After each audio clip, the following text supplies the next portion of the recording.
Hello guys, welcome to my YouTube channel.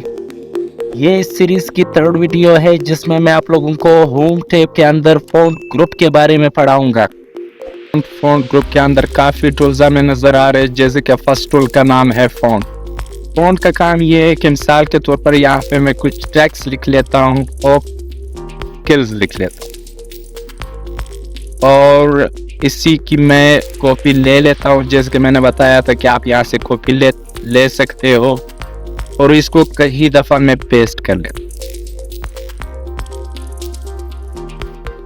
मैं first text को select करता हूँ, यहाँ से मैं फ़ॉन्ट स्टाइल भी यूज़ कर सकता हूँ। हमारे पास बहुत सारे फ़ॉन्ट स्टाइल है, आप कोई भी स्टाइल ले सकते हो जो आप लेना चाह रहे हो। मिसाल के तौर पर इस टेक्स्ट का मैं फ़ॉन्ट कुछ ये लेना चाह रहा हूँ।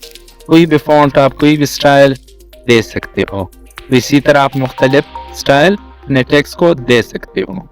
नेक्स्ट टूल का नाम है फ़ॉन्ट साइज। फ़ॉन्ट साइज का काम यह है कि आपका जो टेक्स्ट है उसका साइज बढ़ाता है। मिसाल के तौर पर इस वक्त इस टेक्स्ट का साइज 11 है, तो मैं इसको 11 से इंक्रीज करके मैं इसको 36 रख लेता हूँ। इसी तरह सेकंड लाइन में जो टेक्स्ट मैंने लिखा है इसको मैं सेलेक्ट करता हूँ और इसका साइज मजीद 48 कर देता हूँ, मजीद बढ़ा देता हूँ। तो इसी तरह आप ये यहाँ से आप स्टाइल यूज कर सकते हो, फ़ॉन्ट का कोई भी स्टाइल रख सकते हो, यहाँ से उसी फ़ॉन्ट को आप साइज दे सकते हो।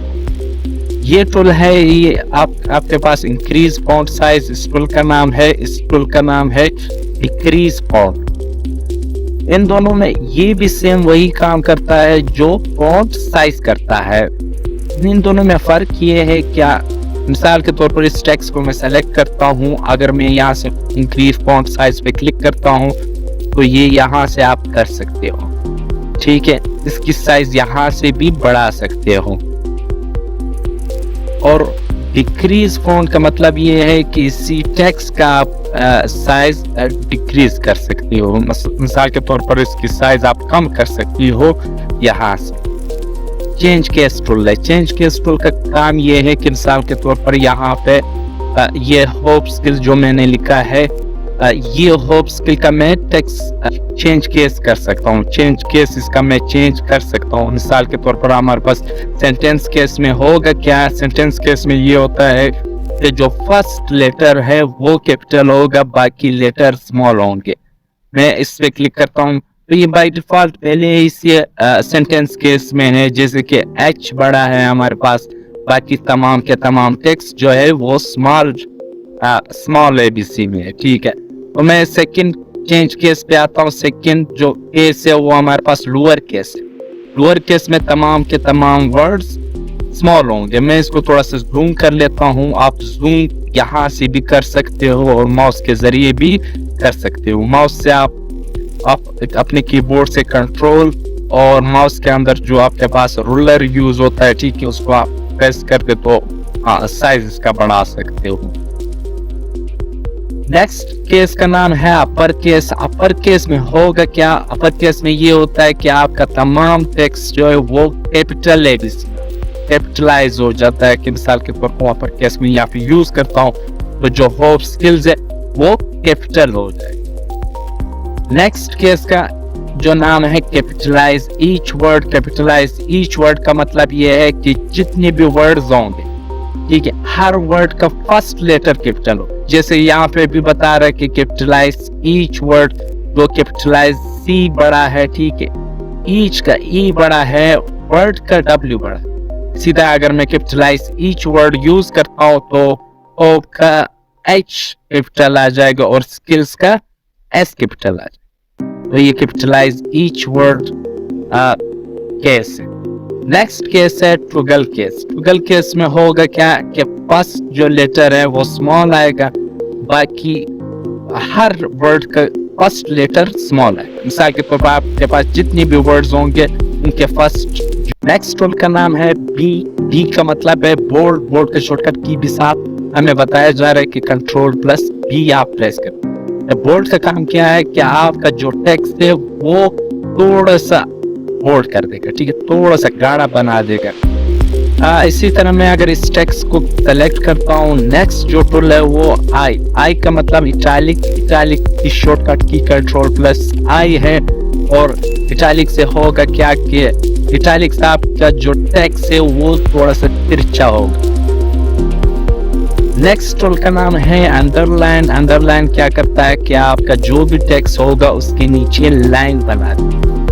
इसी तरह अंडरलाइन के अंदर और भी इसके फंक्शंस होते हैं, जैसे कि हमारे पास डबल अंडरलाइन है, इसी तरह थिक अंडरलाइन है, इसी तरह हमारे पास रोटेड अंडरलाइन है, डैशेस अंडरलाइन है। ये तमाम अंडरलाइन आप यूज कर सकते हो। तो मैं डबल अंडरलाइन यूज कर लेता हूँ। तो ये डबल अंडरलाइन, इसी तरह मैं इस टेक्स्ट पे कोई और अंडरलाइन यूज करता हूँ, जैसे ये अंडरलाइन इस पे यूज कर लेता हूँ। इसी तरह लास्ट जो टेक्स्ट है पे मैं ये अंडरलाइन यूज कर देता हूँ। तो नेक्स्ट टूल का नाम है हमारे पास स्ट्राइक थ्रू का काम क्या होता है? स्ट्राइक थ्रू आपके टेक्स्ट को काट देता है।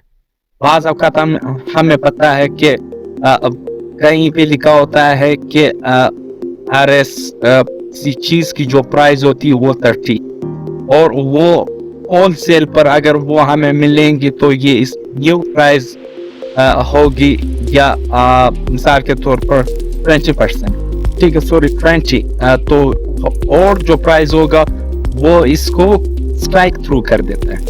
कई बार हमने देखा होता है कई स्टोर वगैरह पे, तो ये स्ट्राइक थ्रू यहाँ से यूज। नेक्स्ट उनका नाम है हमारे पास सबस्क्रिप्ट की जो शॉर्टकट की है Ctrl+= है। सबस्क्रिप्ट की मिसाल अगर मैं दूं, जो फेमस फॉर्मूला है H2O, पानी का जो फार्मूला है, वाटर का फार्मूला है H2O। ये 2 जो है वो हाइड्रोजन का बेस होता है, तो वो बेस बनाने के लिए मैं सबस्क्रिप्ट यूज, तो ये इसकी बेस बन जाएगा। इसी तरह नेक्स्ट जो टूल है वो सुपरस्क्रिप्ट है। सुपरस्क्रिप्ट का काम क्या है कि किसी भी चीज का पावर अगर आपने बनाना है तो सुपरस्क्रिप्ट के थ्रू बना सकते। मिसाल के तौर पर मैं कोई वर्ड लिखता हूँ, कोई भी नंबर लेता हूँ, 80 मैंने ले लिया, इस 80 का पावर में ले रहा हूँ, मैं इसकी स्क्वायर ले रहा हूँ 2।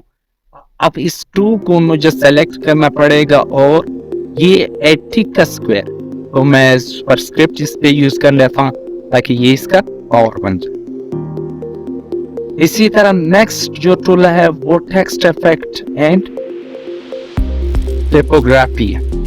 टेक्स्ट इफेक्ट एंड टाइपोग्राफी का काम क्या है कि मिसाल के तौर पर मेरे पास ये टेक्स्ट है, इस टेक्स्ट को मैं सेलेक्ट करता हूँ, यहाँ से मेरे पास काफी स्टाइल, कोई भी स्टाइल आप ले सकते हो अपने टेक्स्ट को, जो भी आपको अच्छा लगे। मिसाल के तौर पर मैं अपने टेक्स्ट का ये स्टाइल रखना चाहता हूँ, तो मेरा टेक्स्ट सी और में आ जाएगा। नेक्स्ट ये इस टेक्स्ट का भी मैं यहीं से स्टाइल चेंज कर सकता हूँ। टेक्स्ट इफेक्ट के अंदर हमें और भी टूल्स मिल जाते हैं, जैसे कि आउटलाइन, आप टेक्स्ट को आउटलाइन भी दे सकते हैं। ये हमारे पास इस टेक्स्ट का आउटलाइन यहाँ से मैंने चेंज कर दिया। नेक्स्ट टूल का नाम है शेडो। आप अपने टेक्स्ट को शेडो भी दे सकते। याद रखिए जब तक आप टेक्स्ट को सेलेक्ट ना करोगे तो ये इफेक्ट यूज नहीं होंगे। जैसे कि शेडो में इस पे यूज कर रहा हूँ, मेरे पास काफी मुख्तलिफ किस्म के शेडोज है, कोई भी शेडो आप रख सकते हो अपने टेक्स्ट को, जो भी आप रखना चाह रहे। नेक्स्ट टूल का नाम है रिफ्लेक्शन। आप अपने टेक्स्ट का रिफ्लेक्शन भी रख सकते हो। आप देख सकते हो कि किस पोजीशन पे आपने टेक्स्ट का रिफ्लेक्शन रखना है, आप रख सकते। तो मैं ये रिफ्लेक्शन सेट कर लेता हूँ, ये मेरा टेक्स्ट का रिफ्लेक्शन। इसी तरह आप इसमें भी रिफ्लेक्शन वगैरह यूज कर सकते हो। जस्ट आप रिफ्लेक्शन में आ जाए और यहाँ से रिफ्लेक्शन सेलेक्ट कर लें, ये रिफ्लेक्शन वगैरह आपके टेक्स्ट पे यूज हो जाएंगे। नेक्स्ट आप ग्लो भी कर सकते हो। ग्लो का मतलब ये है कि आपके टेक्स्ट के इर्द गिर्द कलर आ जाएगा। ग्लो का मतलब ये कि आपके टेक्स्ट के इर्द गिर्द आपने जो भी कलर रखना है, आपके पास ये कलर्स है, तो आपके टेक्स्ट के साथ इसी तरह कलर है। तो ये कुछ इसी तरह टेक्स्ट के स्टाइल थे इसी टूल के अंदर। नेक्स्ट टूल है हमारे पास इस टूल का नाम है टेक्स्ट हाइलाइटर कलर। ये दरअसल क्या करता है कि आपके टेक्स्ट को हाईलाइट करता है। जैसे कि मैं यहाँ से येलो करता हूँ, इस टेक्स्ट को मैं यहाँ से ग्रीन कलर देता हूँ, तो ये हाईलाइट करता है। अगर आपको अपनी टेक्स्ट की कलर चेंज करवानी थी तो आप यहाँ से टेक्स्ट का कलर भी चेंज कर सकते हो, कोई भी कलर रख सकते हो आपके साथ। आपके पास बहुत सारे टेक्स्ट कलर्स हैं, जो भी टेक्स्ट कलर आप रखना चाह रहे हो आप रख सकते हो।